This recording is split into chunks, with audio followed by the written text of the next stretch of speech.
सिरोही जिले के आबू रोड से बड़ी खबर। प्रदेश के मुख्यमंत्री भजनलाल शर्मा सीएम बनने के बाद पहली बार शनिवार को एक दिवसीय दौरे पर आबू रोड पहुंचे। मानपुर हवाई पट्टी पर निर्धारित समय से करीब 2 घंटे देरी से सीएम का विमान उतरा।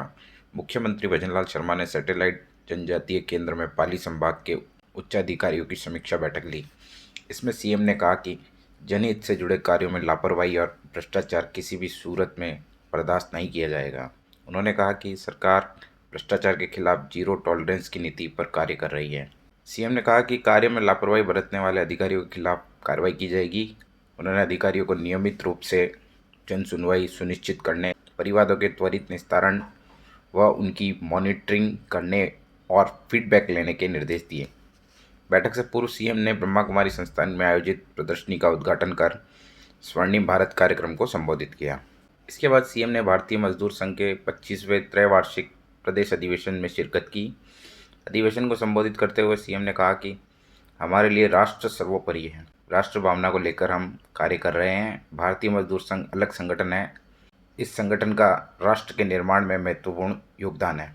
सीएम ने तलहटी स्थित मनमोहिनी वन कॉम्प्लेक्स में भाजपा जिला कार्यकारिणी की बैठक में भाग लेकर कार्यकर्ताओं से विभिन्न मुद्दों पर चर्चा की।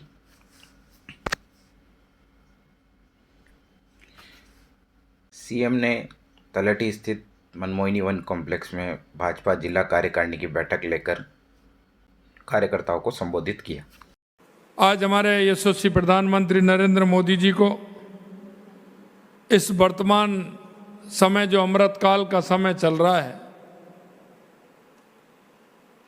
उन्होंने भी कहा है कि हमारे देश को आगे बढ़ाने के लिए एक सकारात्मक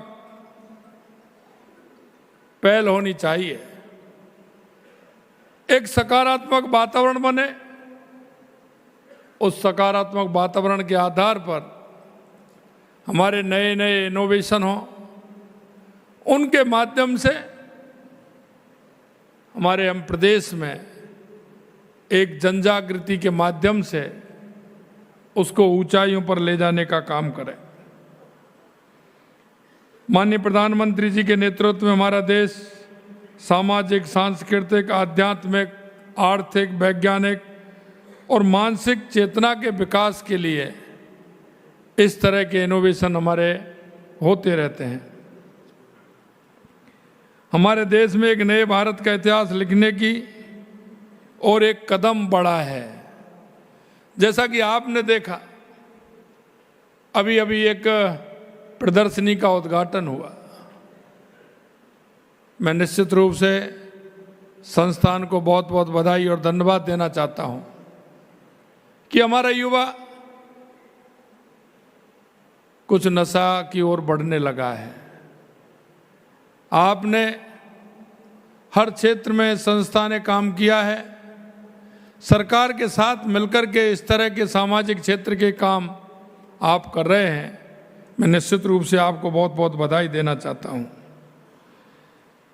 हमारी ये ब्रह्म कुमारी जैसी आध्यात्मिक संस्थाएं आगे आकर के, आपने देखा होगा, ग्रीन एनर्जी के क्षेत्र में आप काम कर रहे हैं, मिनट्स के रूप में आप काम कर रहे हैं, ऑर्गेनाइज खेती के रूप में आप काम कर रहे हैं।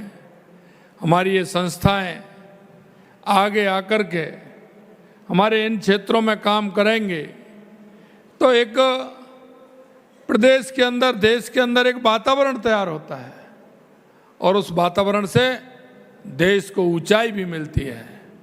हमारे यशस्वी प्रधानमंत्री नरेंद्र मोदी जी कहते हैं कि हम एक अच्छे कदम की ओर जाएं। हमें लगता है कि हमारे देश में क्या आवश्यकता है। वो कहते हैं ना कि आम व्यक्ति, उसकी सोच में परिवर्तन, वो आखिरकार क्या करना चाहता है, उसका विचार।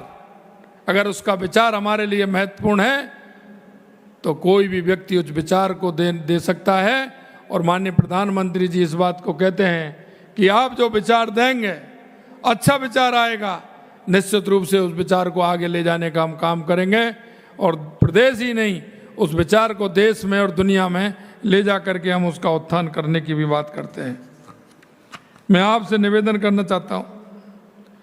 अत्यंत खुशी की, गौरव की बात है कि ब्रह्म कुमारी संस्था लोगों के स्वास्थ्य, समृद्धि, संस्कृति में उत्कर्ष के लिए जिस तरह से मैंने बताया 3 मुहिम इन्होंने छेड़ी हैं, श्री अन्न योजना की, और जल को किस तरह से बचाया जा सकता है, ये भी एक महत्वपूर्ण है। मिलेट्स को हम किस तरह से